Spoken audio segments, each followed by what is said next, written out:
एक महत्त्वाची बातमी अमरावतीतून समोर येते। मेळघाटात उन्हाळ्यामध्ये सर्वाधिक पाणी टंचाई निर्माण झाली। अमरावती खासदार बळवंत वानखेडेंकडून त्याचा आढावा घेण्यात आलाय। संपूर्ण गावात पाणी टंचाई निर्माण होऊच नये अशा सूचना पाणीपुरवठा अधिकाऱ्यांना दिल्याची माहिती।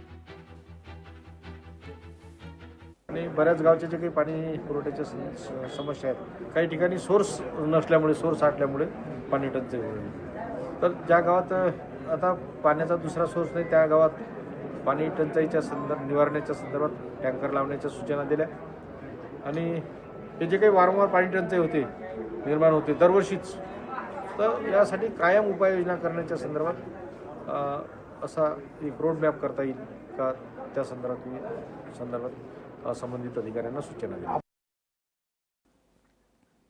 घराची गॅलरी कोसळून एकाचा मृत्यू झाल्याची घटना घडली। भांडूपच्या तुळशेतपाडा परिसरातील हा प्रकार आहे। दुर्घटनेत एका 75 वर्षीय व्यक्तीचा मृत्यू झाला। भांडूप तुळशेतपाडा पाटकर कंपाऊंडमध्ये घराची गॅलरी कोसळून एकाचा मृत्यू झाल्याची माहिती।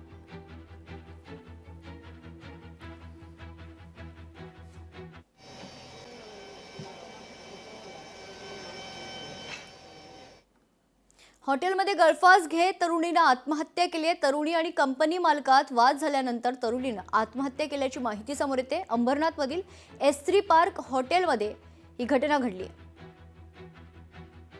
जी कंपनी आहे त्या कंपनीच्या नावाने संबंधित हॉटेलमध्ये रूम बुक असल्याचं प्राथमिक तपासात निष्पन्न होत आहे।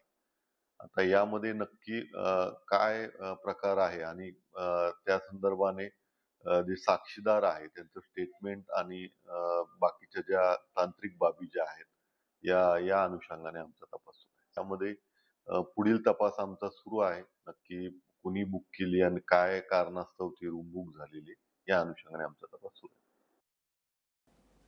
वेळात पुढच्या आणखी एक महत्त्वाच्या बातमीकडे। अहिल्यानगरमध्ये उन्हाचा कडाका वाढलाय। 38 अंश सेल्सिअस तापमानामुळे दुपारी रस्ते ओस पडले। खबरदारी घेण्याचं आरोग्य विभागाकडून आवाहन करण्यात आलंय। देखिए कहीं ना कहीं जो कुछ कमियां रही होगी हमारा आने का, अभी तो मैं इस बारे में इसलिए नहीं कह पाऊंगा कि मेरा आज पहला ही दिन है। लोगों के बीच में जाएंगे, क्या उसके कारण रहे हैं, क्या हमारी कमियां रही है संगठन में, ताकि उन कमियों को हम दूर करेंगे। हमारे सब मजबूत साथी इतने साल से जो जिम्मेदारी पार्टी को संभाल रहे हैं, तो इनका भी काफी योगदान है पार्टी के प्रति, है ना। तो उसको उस चीज को पार्टी जो है नकार नहीं सकते। लेकिन उसमें कमियां क्या है, क्योंकि देखिए सिर्फ एक अध्यक्ष हम चुन लेंगे और उसकी टीम अगर अच्छी नहीं होगी, पिछले स्तर तक संगठन अगर नहीं बन पाएगा, तो कोई भी बहुत अच्छा सा अच्छा व्यक्ति भी जो है वो फेल हो जाएगा। लोकशाही मराठी ऐका, पहा, जागरूक रहा।